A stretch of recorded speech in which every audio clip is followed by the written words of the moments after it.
If you have $1,000 in the bank, do these five things. There is no limit how much you want. Even $100 trillion is not enough because once you have the entire planet, you would want to go to Mars. You perfectly know who I'm talking about, Musk Bezos.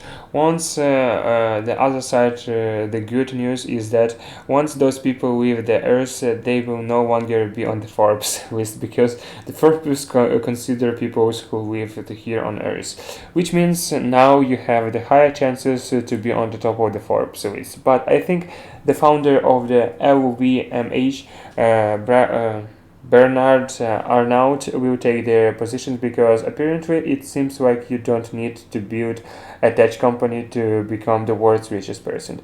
All you have to do is to sell overpriced handbags to people who make a lot of the money but are still dumb enough to waste all that money to overpriced handbags with a logo that literally says I have paid $5,000 for this handbag that literally performs the exact same jobs that any other handbag does that cost $10.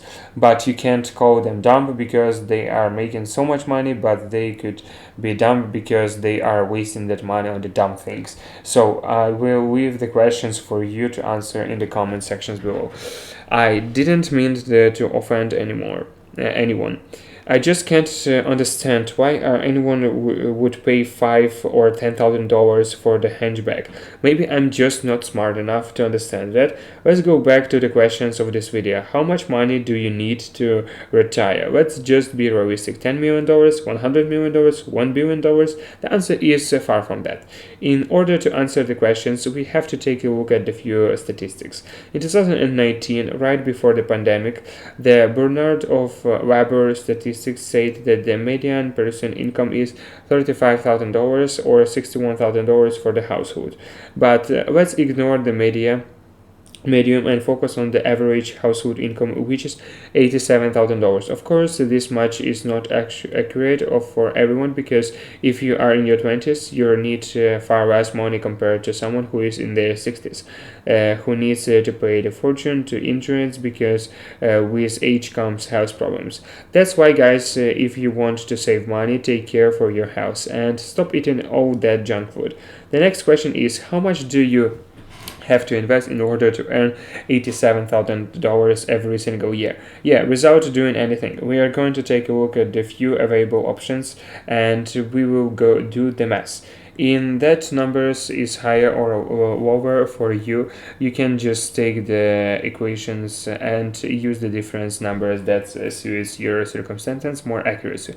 Don't be scared of the numbers we will talk about because at the end of the video I will all make sense. That's why it's important to pay attention. I get it, it's not easy. After watching 15 seconds TikTok videos, watching a 10 minutes YouTube video seems like the 3 hours movie.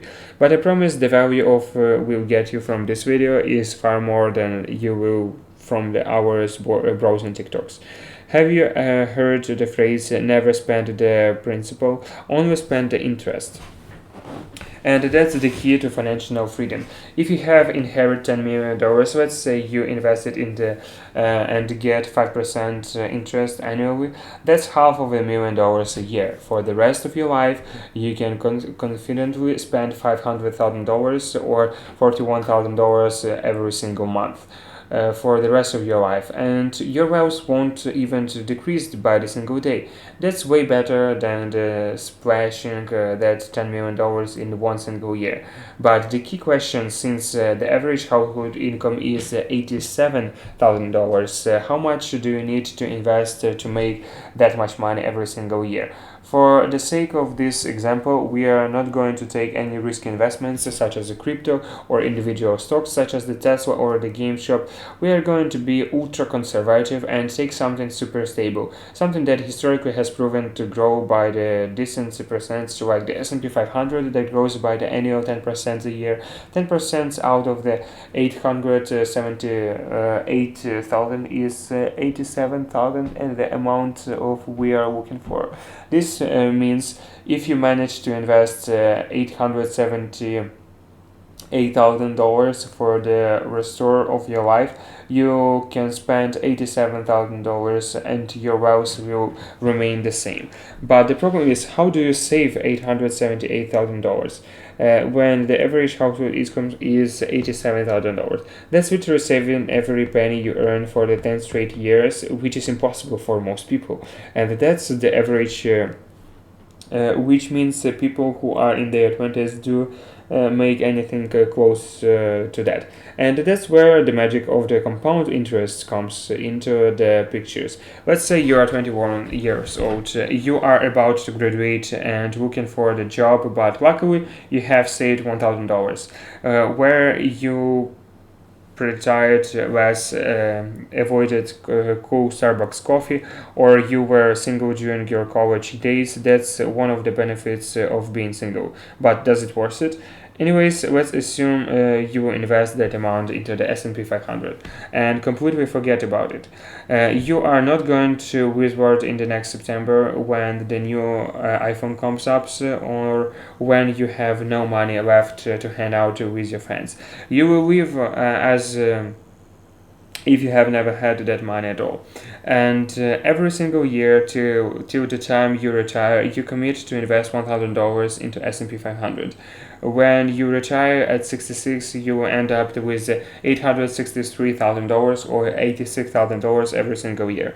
But saving just $1,000 a year, you have to build wealth that worth almost $1,000,000 and generate $87,000. That's with estimate once said. Compound interest is the eighth wonder of the world. He who understands it earns it, he who doesn't pays it. I know that waiting for 45 years sounds like the really long term, but we also took a very small amount of the money. Saving $1,000 is not a big deal for most of people who are watching this video. We can take the more extreme examples where you could save $3,000 or $5,000 a year, and you won't have to wait for the 45 years to reap the rewards of the compounding interest. Let me in the comments sections below how much you are willing to invest a year. But not everything is sunshine and rainbows. While the theory is possible to get 10% rate of return, in practice it gets slightly more complicated. The inflation rate in the US is around 2 to 3%, which means you don't want the real value of investments to decrease every year by 2 to 3%. You should not withhold more than 7% of your investments. On the top of it, if you want your investments to grow by at least a small margin, so like the 2%, you are left with just 5%. So if you want to be able to withhold $87,000 and to be confident that inflation won't wipe out your wealth over time, you have to invest about that amount of the $1.7 million or $2,000 every year instead of the $1,000, which is still reasonable for the most people. If you check out the FIRE community on the internet, you will find endless examples of how people lived frugally for 5, 10, or 15 years and saved the vast majority of their earnings, but eventually become financially independent. You don't have to go that example because life without working is boring. So you can push the strategy as back plan in the case if things go south. But you probably have a million questions about how that's possible. I get it. I was once in your positions. And to answer all of your questions is to have created a course. It's simple, straightforward, and fully animated. I have literally answered almost all of your questions you have in your mind. I strongly recommend you if you are serious about investing. It will not just teach you how to invest in the index funds, but teach you how to analyze stocks and read financial statements. And at the end of the course, you will have to complete the assignment that will personally check. And the best part of it is that you can get 2 weeks of the Skillshare Premium if you use the link in the descriptions and get the course for free. So don't miss it. But what certainly have to keep in mind that you should do anything with your money unless you have covered your credit card's debts first. If your credit card has the annual percentage rate of the say 20%, that doesn't mean you get charged 20% instead once a year, depending on how you margin your account. That's because interest is calculated on the daily basis, not annually, and it's charged only if you carry debt from month to month. So it doesn't make sense to aim for the 10% rate of return while you have the debt with a 20% interest.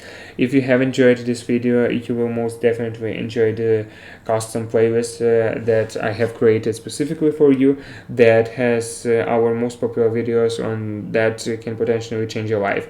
And now give the video a thumbs up that it deserves, and make sure to subscribe if you haven't done that yet. Thanks for watching, and until next time.